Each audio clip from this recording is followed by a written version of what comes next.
Sonia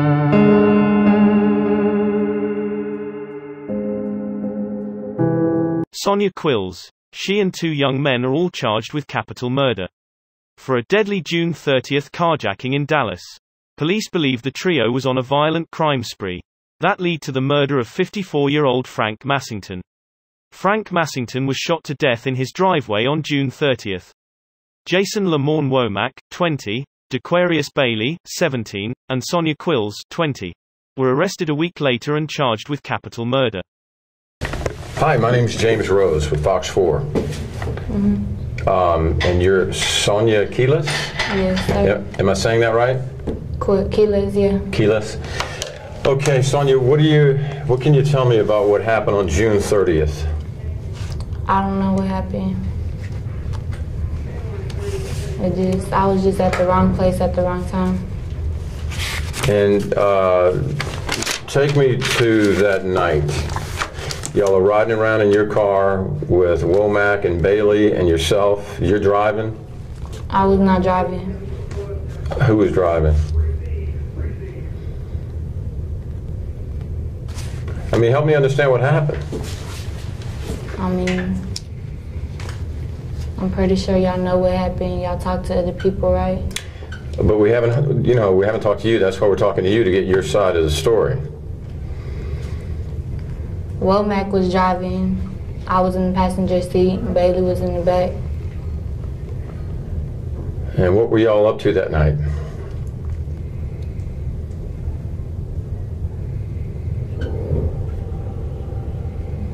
Just being dumb, I guess. And what do you mean by that, Sonia?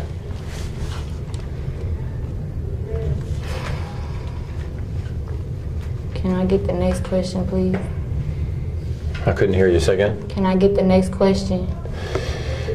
I'm just trying to understand what was going on that night. And you know what you're accused of doing, right? Yeah. I mean, you're charged with capital murder. Yeah. You know what that means? I know. Okay, so I'm trying to get your side of the story. I didn't have anything to do with it. I didn't know it was going to go down like that. How did you think it was going to go down?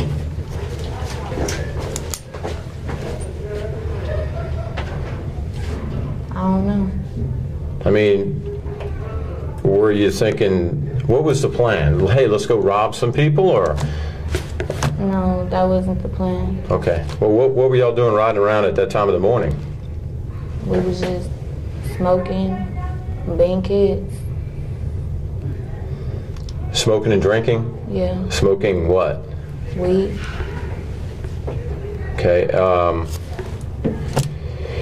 How did you, so take me to the point you pull up to the 3300 block of Mundy, and then I guess you saw Mr. Massington pull into the driveway? I don't know who that is. You don't know who that is? No.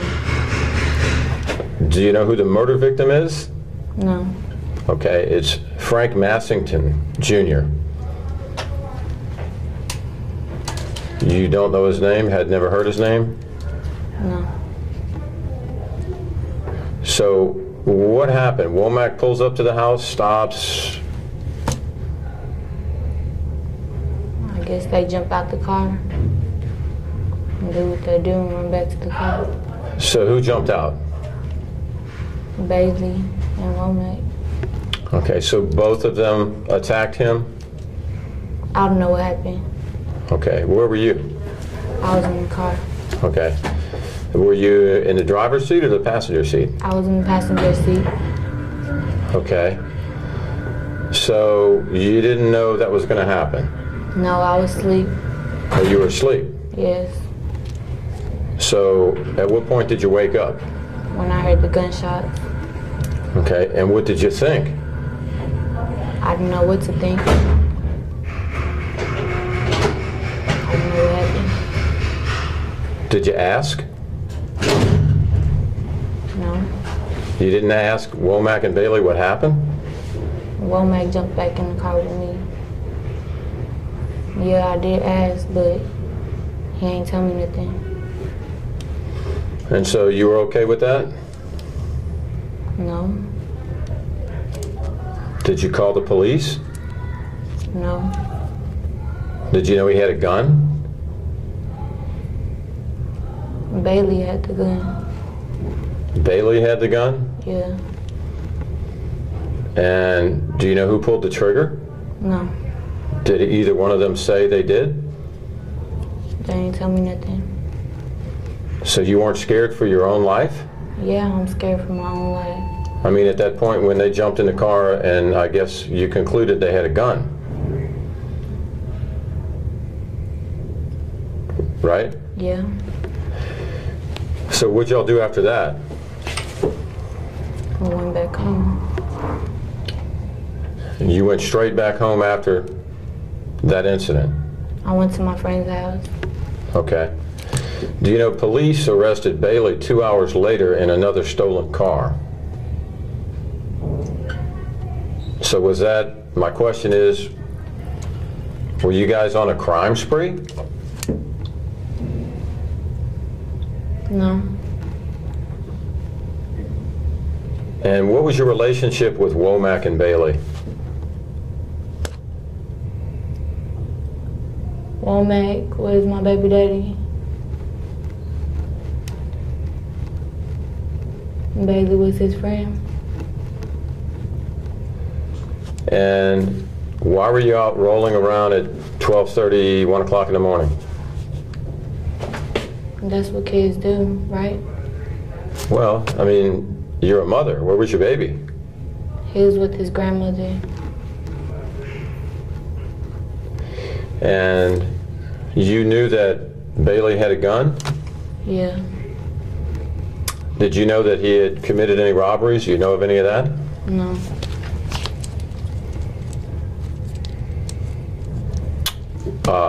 Why are you compelled to talk today? What do you mean? I mean, you seem reluctant to talk, yet you said, yes, I'll do an interview. I thought perhaps you were going to tell your side of the story and tell us what happened. I didn't have anything to do with it. That's what I want y'all to know.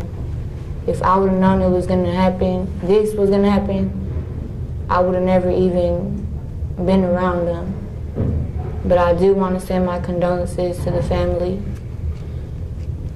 I'm sorry that had to happen to them, but I ain't have nothing to do with this. But you heard the gunshots. Yeah. And you were in the car. Yeah. Did they tell you what happened? No. Did they say who shot who? No. And you didn't ask? I did ask, but they're not gonna tell me. And if they kill somebody, how you know they're not gonna kill me? I don't know his friend.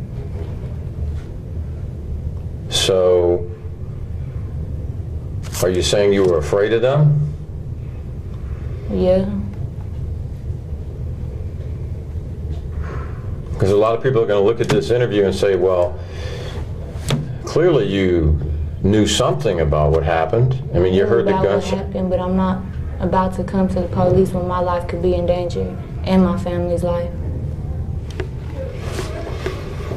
So, at what point did you realize that someone was murdered and robbed that night? I didn't realize till the police came in kicking in my door, running to my other baby daddy's house. So you have 2 children? No. You said your other baby daddy house. I had a miscarriage recently. I'm sorry. Paul Bernardo is one of Canada's most notorious serial killers, the so-called school girls killer, brutally raped and murdered 2 Ontario teens in the early 90s. In 1991, Bernardo and his wife Carla Homolka kidnapped, tortured, and killed 14-year-old Leslie Mahaffey from Burlington. Mahaffey's body was dismembered and encased in cement blocks, before being dumped in Lake Gibson. The couple also tortured and killed 15-year-old Kirsten French. Paul Bernardo, he was arrested in 1993. Okay, tape's on.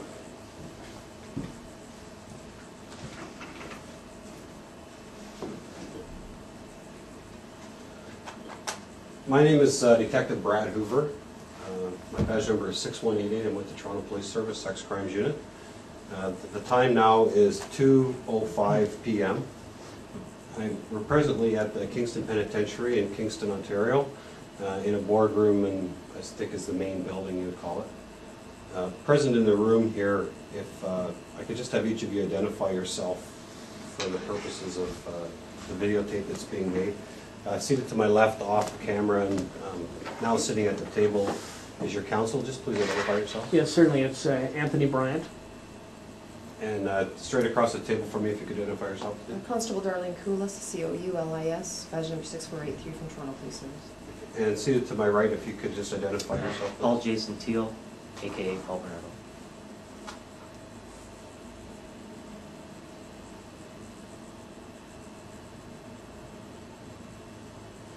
And again, my name is Brad Hoover, and today is June the 7th, 2007. Mr. Teal, the reason that we're here today is to speak to you in regards to a couple of matters. First of all, before we start, I just want you to make sure that you're aware that what we say is being videotaped here. Yeah. I'm just going to start this audio tape. I forgot to do that.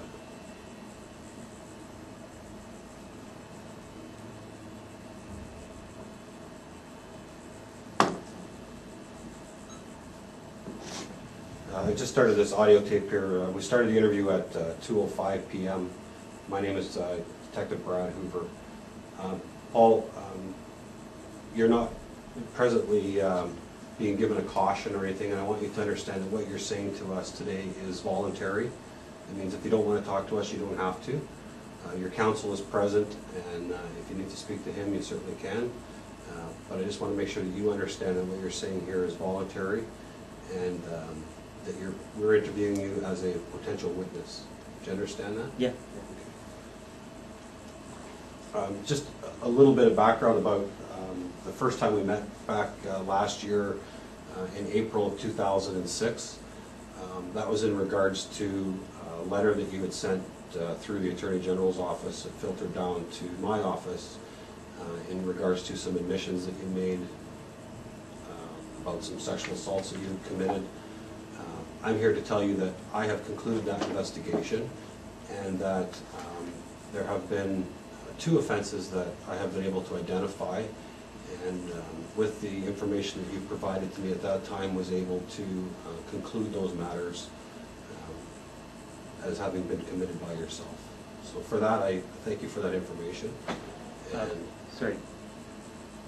You've identified the offense. No. I had identified the offense that you were talking about, and based on that information, I was able to conclude those cases that actually provided enough information that I was satisfied that you were the person that committed those offenses. Okay. Now, Does what that about? make sense? And that makes sense. What about ones that you thought that I came forward with, and maybe thought that I didn't do it? Was there any of those? There was none that I thought that you didn't do. There was some that I didn't have enough information to either identify the offense because you were unable to provide enough details at that time, or they may not have ever been reported to the police. As you said when we spoke, some of them were, I won't call them minor type offenses, but No, I understand. offenses that may not have been reported to the police. Okay. Problem. I turned on the TV. I waited for Peel Regional to come by. September rolls around. They make a public announcement. It's written on my file here that I lied to police and I did not commit the crimes that I said I committed on the offenses in Peel Region. Okay. Big problem. I have spoken to Peel Region, Yeah. and they have told me that they don't have enough information at this point to identify anything that you've, the letter that was sent to the police, or through to the police, wasn't specific enough to identify any offenses. Now, that's something that we can talk about sort of following this interview, and if you want to get into that, we can talk about that. Well, I've been sitting with this for years, and it's written on my file, and it makes me seem like, oh, he's just this crazy. You guys love doing that. I'm this crazy psychopathic liar. Why was that statement issued? Why didn't they come in and talk to me if they didn't have enough information? we were waiting on that tape. You can play that tape back. I asked you guys, is Peel Regional going to come in? I sat there month after month after month. No one came. I turned on the TV in September. Peel, declared that Paul Bernardo was, this crazy liar to police. What's the fundamental problem here? Well, I mean, I truth, justice, the Canadian way, and no one comes in, and now you guys are saying that you didn't have enough information? well, I can't answer for them specifically as to what they did or didn't do. I can tell you that because they're a separate police department, I don't have any control over what investigation that they did do. I can tell you that I have spoken with an investigator in Peel Region, and they have told me that at this point they don't have enough information to move forward. They haven't been able to identify any offense that was specifically talked about. That statement you're giving me is much different from the public statement they said, which said I was a liar. Okay, well, I don't. There's night and day, and they didn't come in. If they didn't have enough information, why don't you come in and get the information? Absolutely. I mean, either I'm lying or I'm not lying. And this goes to the crux of this argument. Either I'm a liar to you, I'm going to lie to you right now about everything, like I did to Peel Regional, according to their story, or I'm not. And, I'm not going to sit here and come voluntarily and have people come. You guys ban me from the press. You roll your stories over and constantly say that I'm a liar. I'm a liar. I made mistakes 17 years ago.